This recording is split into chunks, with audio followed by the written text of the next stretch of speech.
Andersen's Fairy Tales by Hans Christian Andersen. The Little Match Girl. Most terribly cold it was. It snowed and was nearly quite dark, and evening, the last evening of the year. In this cold and darkness there went along the street a poor little girl, bareheaded and with naked feet.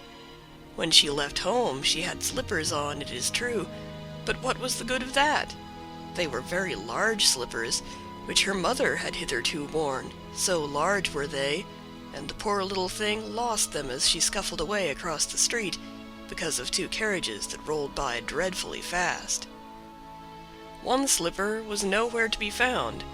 The other had been laid hold of by an urchin, and off he ran with it.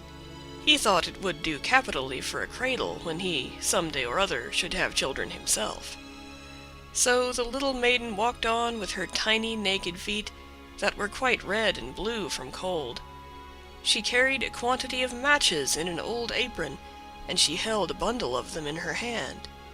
Nobody had bought anything of her the whole livelong day. No one had given her a single farthing. She crept along trembling with cold and hunger, a very picture of sorrow, the poor little thing. The flakes of snow covered her long fair hair, which fell in beautiful curls around her neck, but of that, of course, she never once now thought. From all the windows the candles were gleaming, and it smelt so deliciously of roast goose, for you know it was New Year's Eve. Yes, of that she thought. In a corner formed by two houses, of which one advanced more than the other, she seated herself down and cowered together. Her little feet she had drawn close up to her, but she grew colder and colder, and to go home she did not venture, for she had not sold any matches and could not bring a farthing of money. From her father she would certainly get blows, and at home it was cold too, for above her she had only the roof, through which the wind whistled, even though the largest cracks were stopped up with straw and rags. Her little hands were almost numbed with cold. Oh, a match might afford her a world of comfort, if she only dared take a single one out of the bundle, draw it against the wall, and warm her fingers by it. She drew one out. Risht! How it blazed, how it burnt! It was a warm, bright flame like a candle as she held her hands over it. It was a wonderful light. It seemed really to the little maiden as though she were sitting before a large iron stove, with burnished brass feet and a brass ornament at top. The fire burned with such blessed influence, it warmed so delightfully. The little girl had already stretched out her feet to warm them too, but the small flame went out, the stove vanished. She had only the remains of the burnt-out match in her hand. She rubbed another against the wall. It burned brightly, and where the light fell on the wall, there the wall became transparent like a veil, so that she could see into the room. On the table was spread a snow-white tablecloth.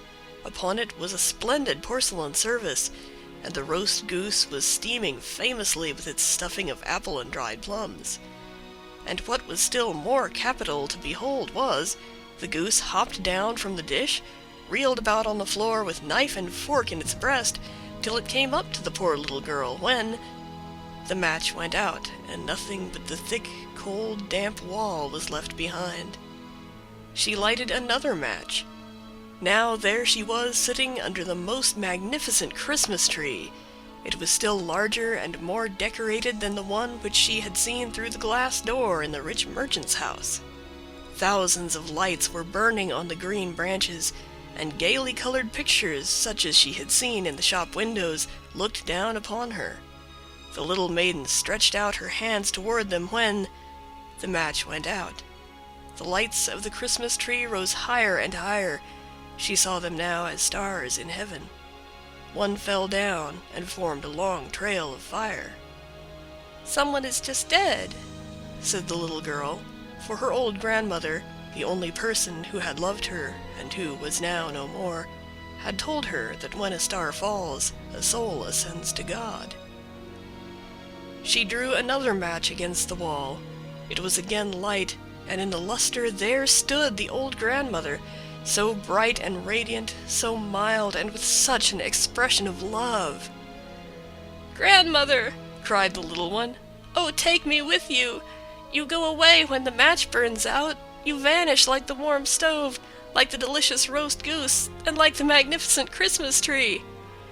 And she rubbed the whole bundle of matches quickly against the wall, for she wanted to be quite sure of keeping her grandmother near her. And the matches gave such a brilliant light that it was brighter than at noonday. Never formerly had the grandmother been so beautiful and so tall.